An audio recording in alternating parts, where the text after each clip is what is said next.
Rain spattered across the sand, causing a deafening roar like that of 100 semis crashing into each other in apocalyptic glory. The crack of thunder split the insanity, and wind swept it up into a cacophony of natural horror. All the while David sat glumly, shielding himself from the gale beneath a rather large tree. He was soaked to the bone and miserable. Lost in Kanto, with no map, no Pokedex, no food, and no company other than his beloved Pokemon. He was sure he'd die of hypothermia or worse.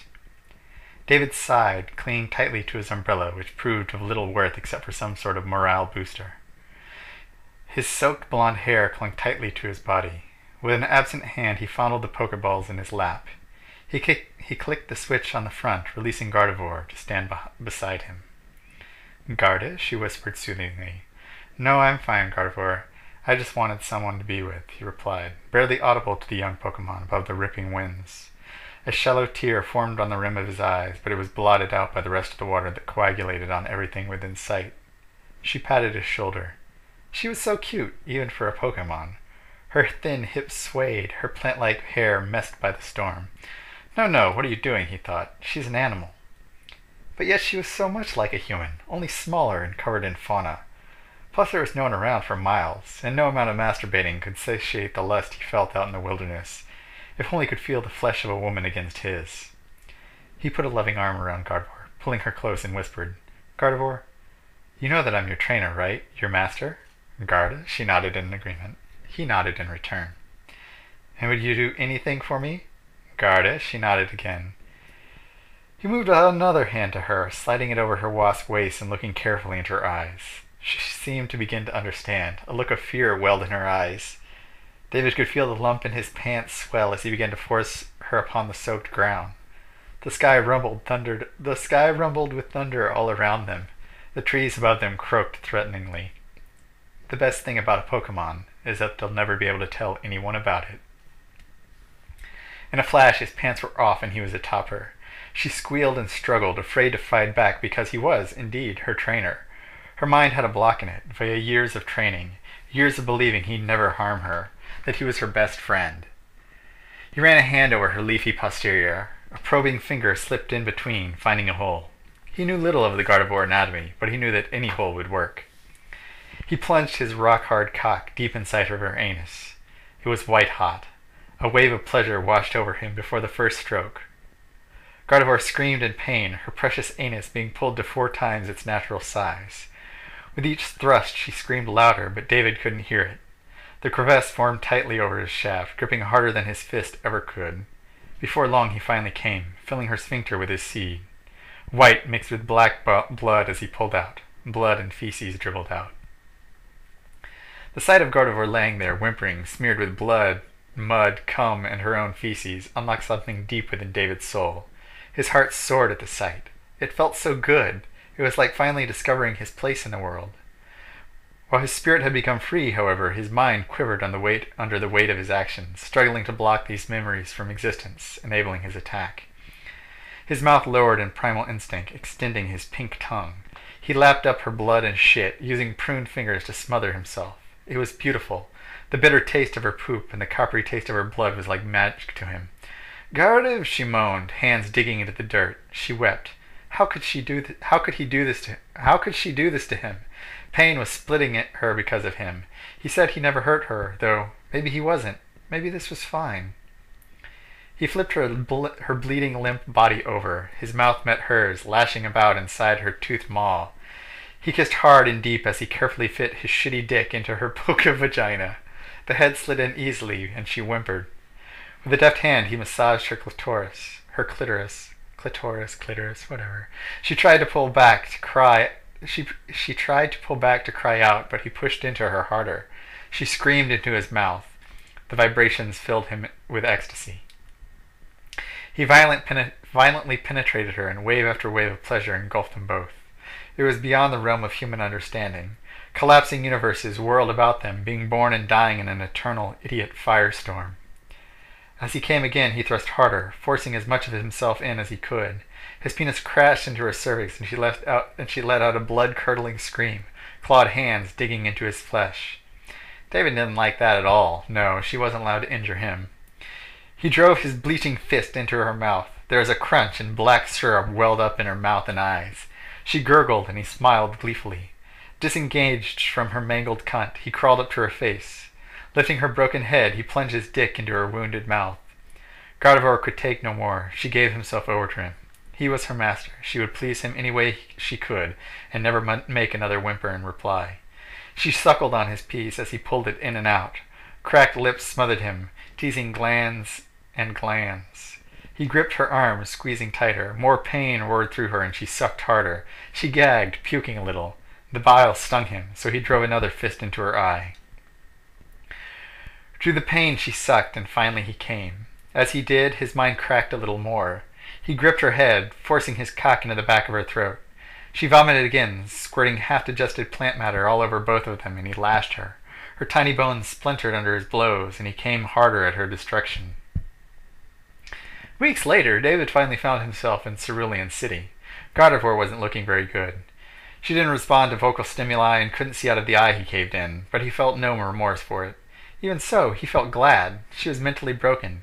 His attack had transformed her into the perfect sex slave. When he moved his cock near her, she would tilt her head, trying to find it, just as a baby searches for a nipple and automatically begins to suckle. She was infected, though. Mold grew up on her anus and wounded eye. Her vagina was yellow with infection, discharging constantly.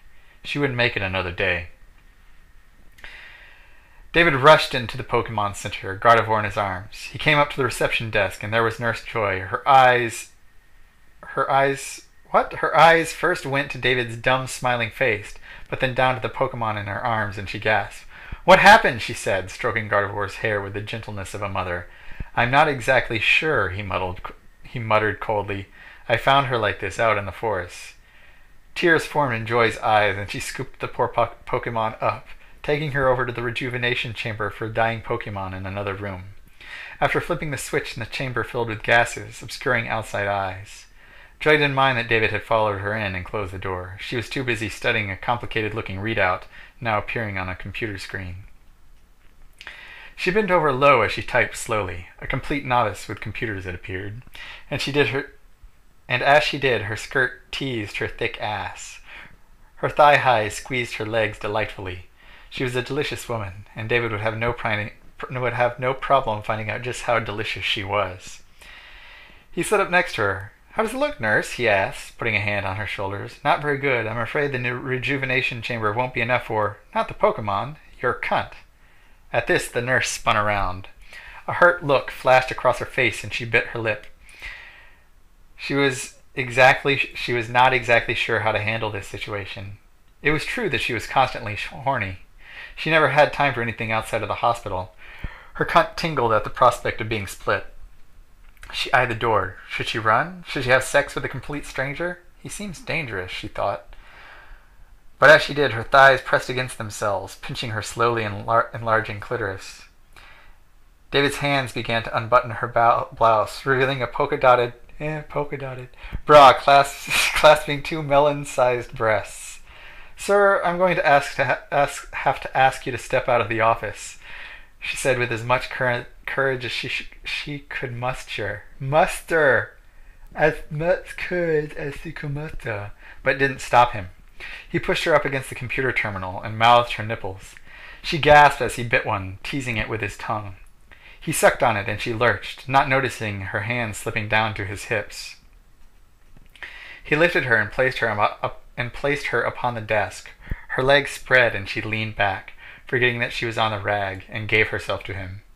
He lowered himself to a knee, ripping off her clashing blue underwear and exposing her rosy dripping hole.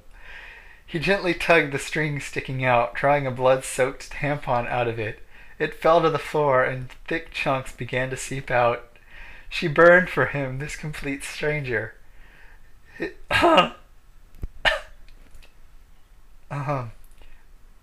His fingers moved into her, rubbing the rust spot just inside the warm tunnel. His red tongue slathered her clit. He sucked on it and hummed. A dizzy, buzzy feeling filled her head, and she began bucking, screaming in pleasure. Soon her screams of pleasure became those of pain as he forced 3 fingers into her tight pussy. She hadn't been with a man in so long. No, please, she gasped as her vagina slowly spread and grew used to the probing digits. He inserted another finger and she gasped. This time her cunt burned in protest, showing no sign of widening. She squeaked. He forced another finger in, and soon he was fisting her, plunging his large, manly hands in as far as they would go, spreading her wider, filling her. More, she growled through clenched teeth, thick streams of saliva going down her cheeks. Fuck me harder, you piece of shit! David didn't like this, however, and punched her in the gut. She lurched forward and gasped, but then, weighing how much fun he was having with being told what to do, he decided to insert his next fist. Not his other fist, his next fist. How many does he have? Her tendons popped and squeaked as he forced the other one inside slowly. Her cleft opened wider and wider still. She screamed in pain and pleasure until her throat bled almost as much as her cunt. Blood streamed down his arms, mixing with her cum until his shirt and the floor were soaked. There was a knock at the door, followed by a turning of a handle. In strode the doctor the nurse had called earlier, her father. He stopped, shocked at the situation that unfolded before him. What are you doing to my little girl?" he murmured. "Shut the fuck up, you old bastard, and get the fuck over her. Her mouth isn't gonna fuck itself," David shouted, forcing his voice above that of Nurse Joy's. She was horrified that her father had walked in on this, horrified at all the blood and what she had been coerced into, but she couldn't stop. Lust raged inside of her, overtaking all other motor functions. "Fuck me, Daddy," she said, grinning a bloody smile. Her pleading eyes met his, and before she knew it, her father's wrinkly, liver-spotted dick was in her mouth. This has gone directions I did not expect. The doctor fucked her from the opposite side of the table. Her young tongue slid over the top of his dick, teasing the helmet. He bucked wildly, shakily. He had not had sex since his wife had died 10 years ago, and sometimes had dreams about his daughter. He tried to ignore them, because incest is best, pushing them to the back of his mind, but he could never help his sick fantasies. Sometimes he'd accidentally walk in on her dressing or showering, and would think about it later at night as he choked himself and petted his shriveling member. David began to grow bored, his maniacal, slowly splintering mind needing more horror to satiate it. It was a curse, but one he enjoyed. He drew one hand out of her weeping puss, much to her protest, and with the other he gripped her cervix and twisted. Pain cut her, and she clenched her teeth and moaned, cleanly chopping her father's dick off as he came. The doctor fell backwards, and the nurse sat upright. Her vision blurred from the pain, but she was just barely able to see what David was doing. He had drawn a knife out of his pocket and had driven it into his urethra. His cock opened wide, and he screamed, but kept pushing hard down into his ballsack. Blood gushed forward, and he puked, bile adding to the horrendous pain, but he couldn't stop. Slowly, memories of him and Gardevoir flooded back, all the fun they had had back home. Memories of his mother and father, how they wanted him to succeed. They wanted him to come home to spend his time with their baby boy. Of his first love, the girl he never got over. Her name was Misty. She wanted to see him again. She had sent him a letter only a month earlier saying she wanted to be with him again, that nothing felt the same without him. What was he doing here? He couldn't stop his hands. They moved on their own, twisting out Joy's cervix bit by bit and slitting his genitals. At last the leathery bag was open. They gripped his testicles and pried them out, forcing them into his mouth. All three parties bled to death. It was in the news the next day. The Gardevoir recovered, but was forever in a tortured state of slavery. Misty shook as she read it. She wept, and her mind grew jaded and hateful. She was alone in the world now. Nobody she loved. Nothing. Alone. She drew a Pokeball from her belt and opened it. Staryu appeared next to her. "Staryu," she blushed, looking at him through teary eyes. "Would you do anything for me?" "Stad," he echoed. Her cunt burned. She needed it.